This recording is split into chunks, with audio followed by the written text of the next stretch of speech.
What's going on, guys? Are we live? I think we just about are. Let me make sure I include everybody in this conversation. What's going on, guys?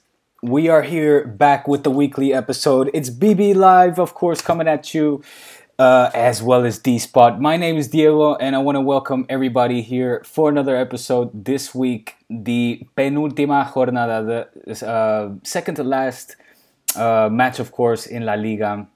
And for those of you that are joining here for the first time, welcome to D-Spot. Welcome to Barça Blaugranes, in case you are tuning in from the SB Nation portal. And just want to say thank you for joining. Let me know where you guys are watching from. If you're watching from here in Spain, I'm based in Barcelona. Or if you're watching from the US, I know we have a lot of viewers from the African continent joining us, or India. Anyway, let us know where you guys are watching me from. Give us a thumbs up, and just fill in the comment sections over there where you guys are joining from. Just to get right into the mix, well, it was a lively weekend, of course. All of us Barça fans had our sights set on the Sevilla-Madrid match. I mean, let's be honest, I'm not going to kid you. I spent more time watching Real Madrid versus Sevilla Football Club than I did watching Las Palmas against Barça, because quite frankly, at this moment in the season, this point in time, we are relying just so heavily on any of the opponents that are facing Real Madrid. So I was watching that game and I was hopeful. I have to say this was one of those matches where I really was convinced that Madrid would actually suffer. I thought,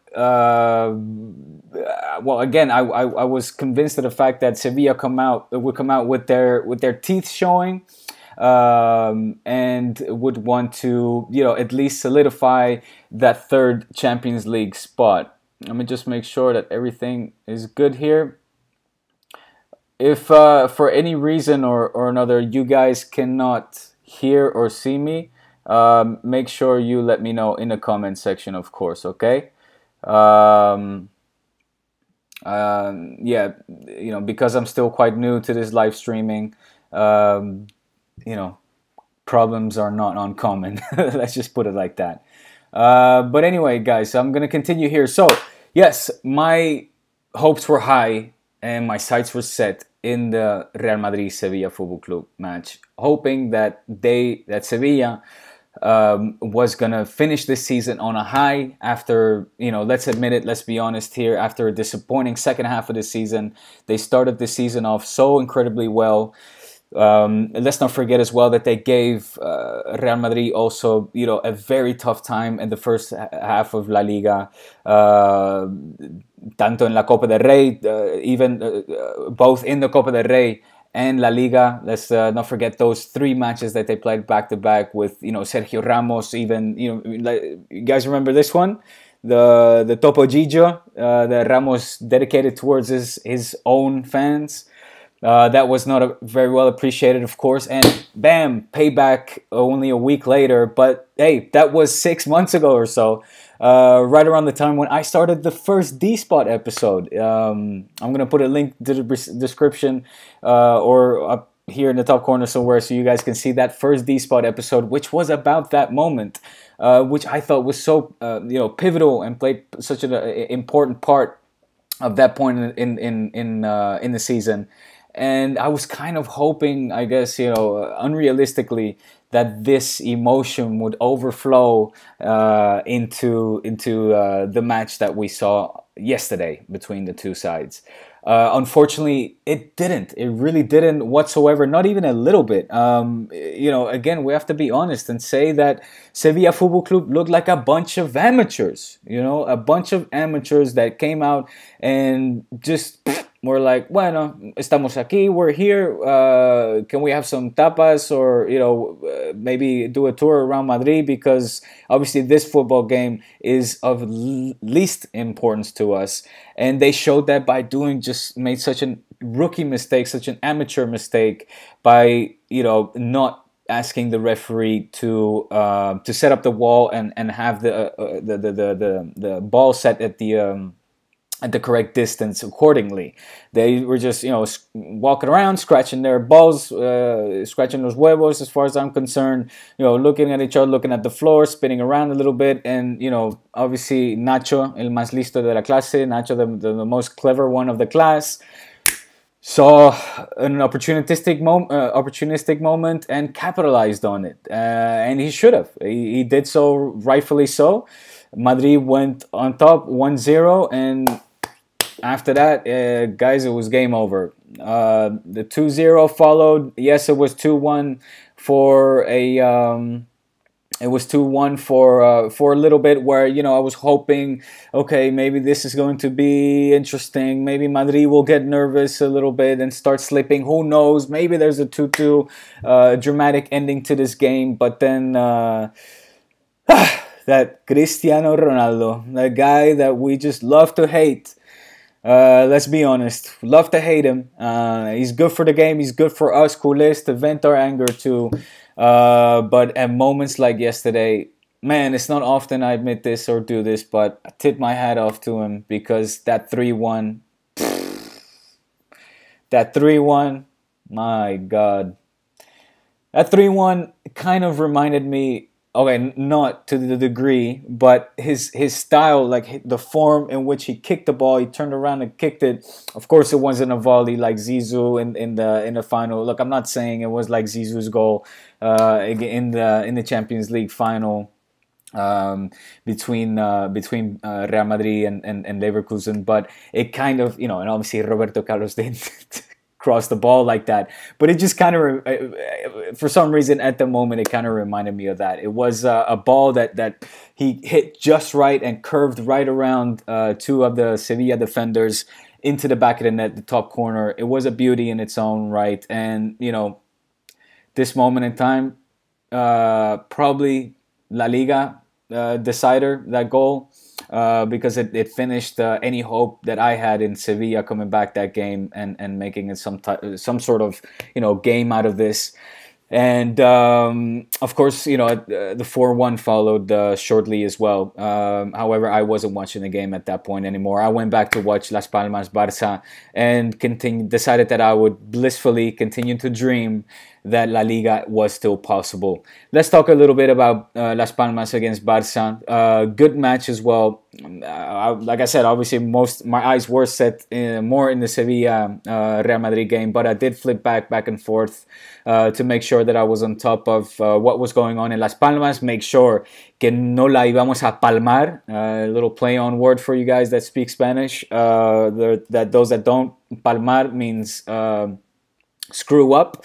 So I just wanted to make sure that Barca wasn't going to screw up, that we weren't going to screw up our responsibility, our match, which was of course leaving the Las Palmas Stadium victorious with the 3 points and still head of La Liga, which we did. And Neymar again taking the lead in this one.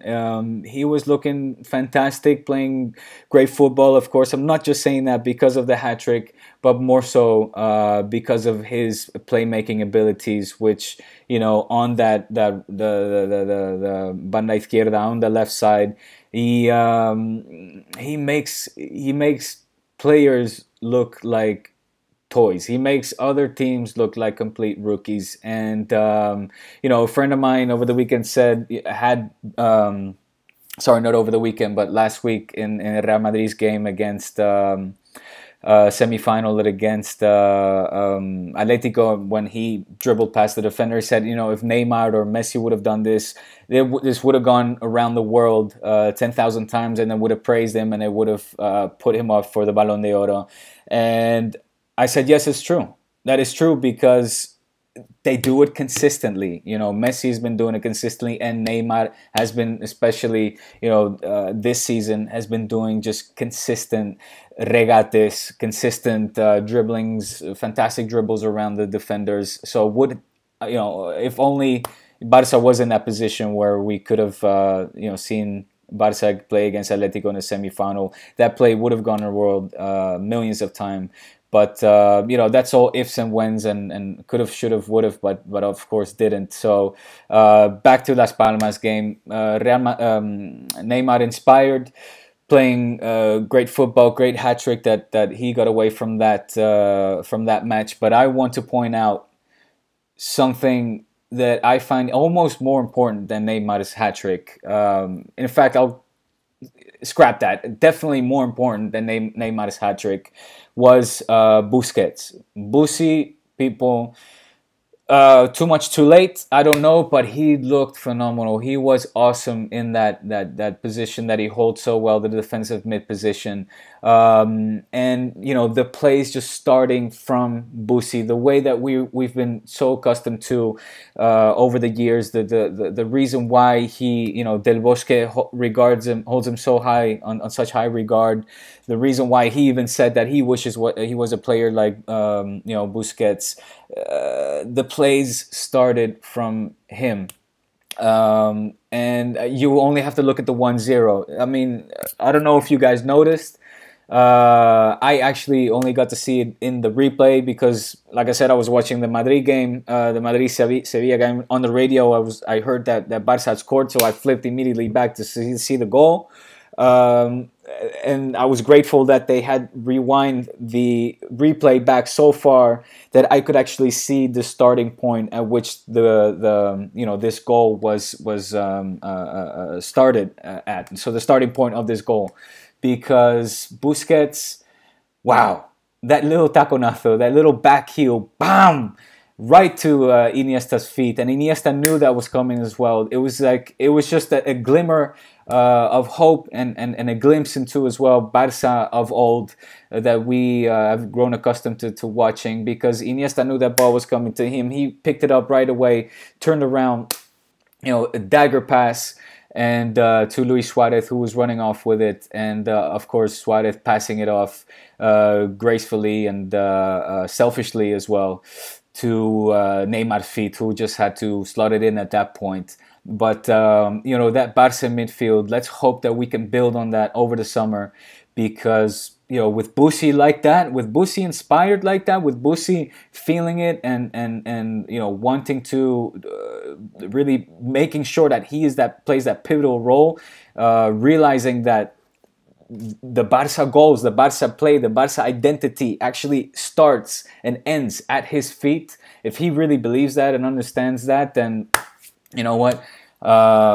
Next season we will be at least contending for all of the trophies once more, and more importantly for that Champions League trophy, because that's really what we've been missing this season, is top of the line Busquets, in my opinion, of course.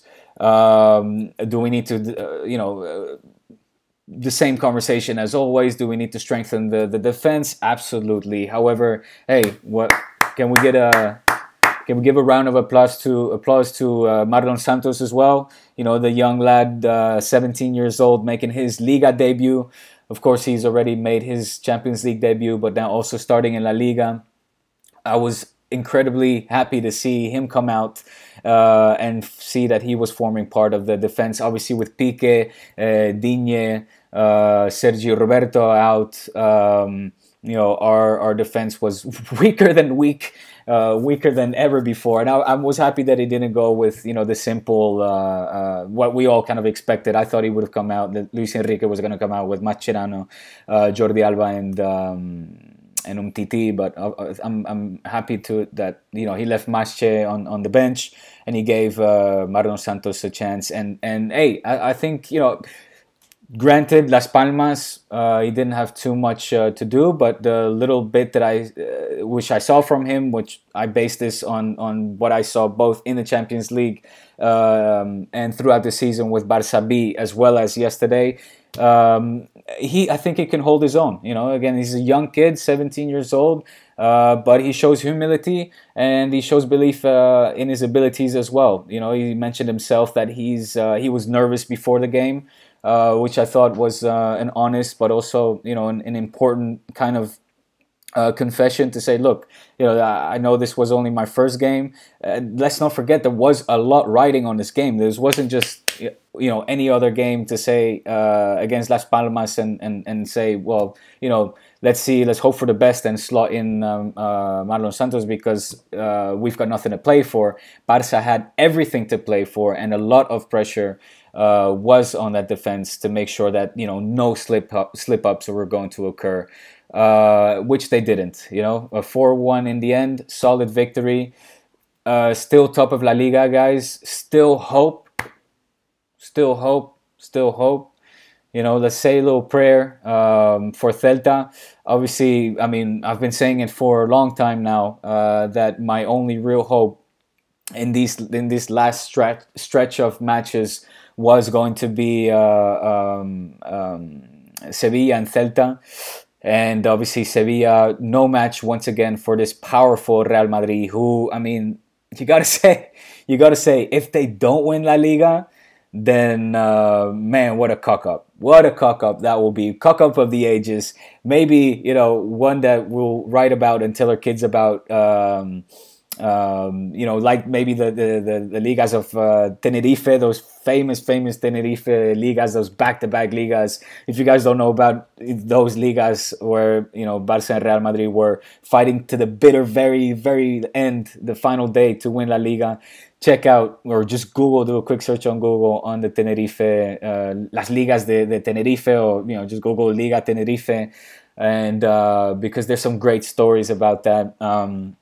That was right around that time. I've been following Barca for a good couple of years at that moment in time, and it's a piece of history that we might even be able to see repeat. Who knows?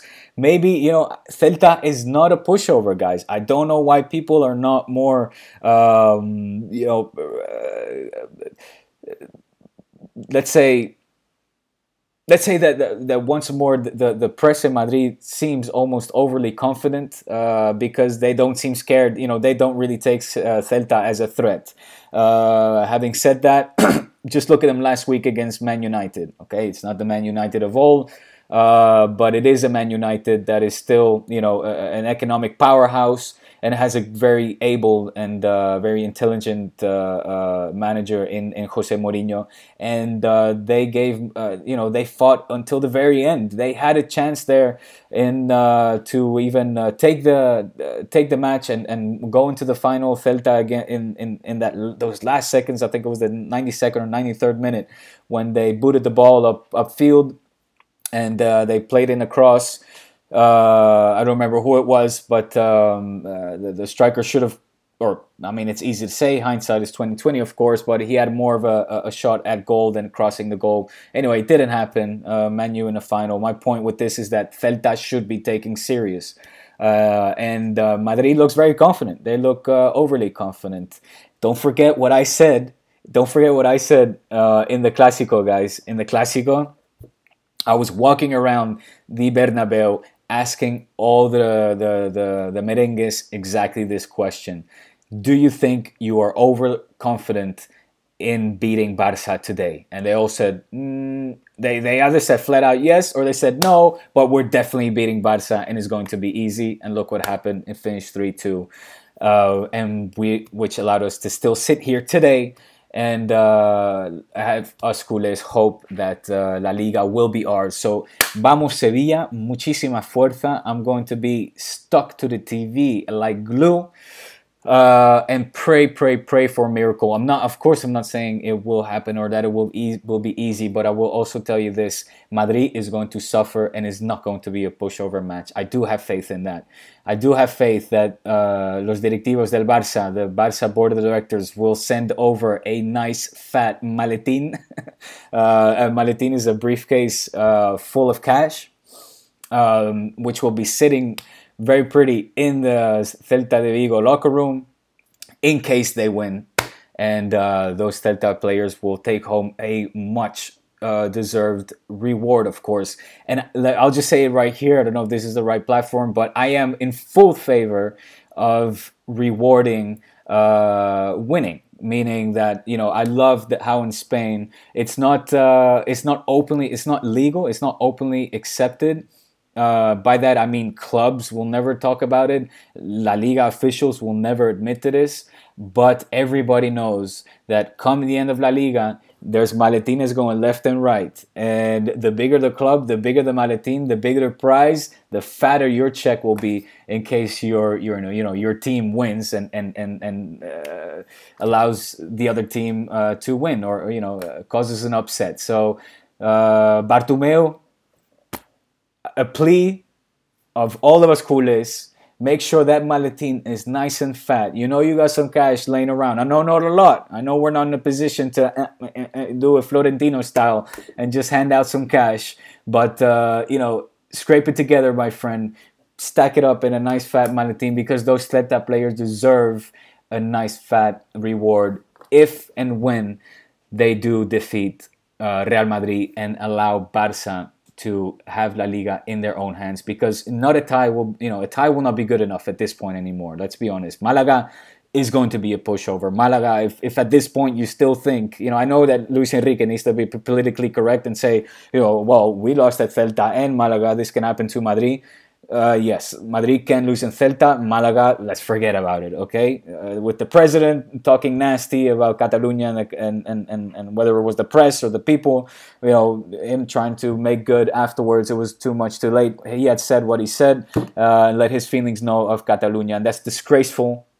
You should, La Liga should have intervened in that and handed him a fine or deducted points from Malaga, because what he said about Catalonia was just a disgrace. So my point with that is, and Michel being Madridista, más Madridista que merengue, like more Madridista than merengue, the dessert. So, there's no hope that Malaga is even going to try to do anything. My only hope is that maybe, obviously, Sandro, lone striker, goes on a solo trip and given his past with Barça, but after the kind words that Luis Suarez dedicated to Sandro after the Malaga-Barça match where we lost, I have little hope of that as well.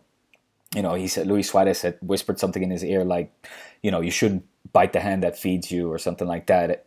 Anyway, that's a whole lot of, blah, blah, hearsay, he say, she say crap, which, now there's no point of getting into that. The point is this. Un partido más. Y para algunos y para otros, dos. One more match to go, and for others, two more matches to go. Barça, it's not in our hands. Culés, we are hopeful that Celta, you can do us a favor and show us that great brand of football that you played against us and beat us and led you to the Europa League semifinals. Beat Madrid, and hopefully we can take home some glory after what's been just how would you describe a roller coaster of a season? A roller coaster of a season. Every time you thought things were looking good, then things would look bad again. I was reading a stat today, incredible, that read that Barça this season, so both the first half and the second half of the season, have beaten or tied all of the top 10 clubs, which will make up the La Liga table. All of the top 10 clubs we beat or tied against them this season. All of our losses have come from the bottom half clubs, which is that's worrying. That's worrying because it shows to me a lack of a lack of concentration. It shows to me a lack of really will, of motivation. So, that comes from getting the right coaching staff, that comes from getting guys who are hungry, that comes from making sure that everybody's on the same page and motivated to win. So had we been a little more hungry, a little more motivated, a little more con las pilas puestas, with a little more chispa, a little more electricity, more desire, more will, we could have taken La Liga home relatively easily, because at this moment in time, I think Madrid is being over-glorified. Yes, of course, the Champions League, they deserve to be in it, and they've done so in great fashion, good fashion.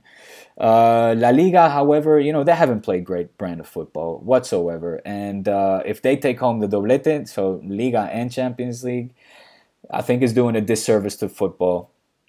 But not always the best win. So I guess that's all. That's all that matters. It matters in the end is the silverware, right?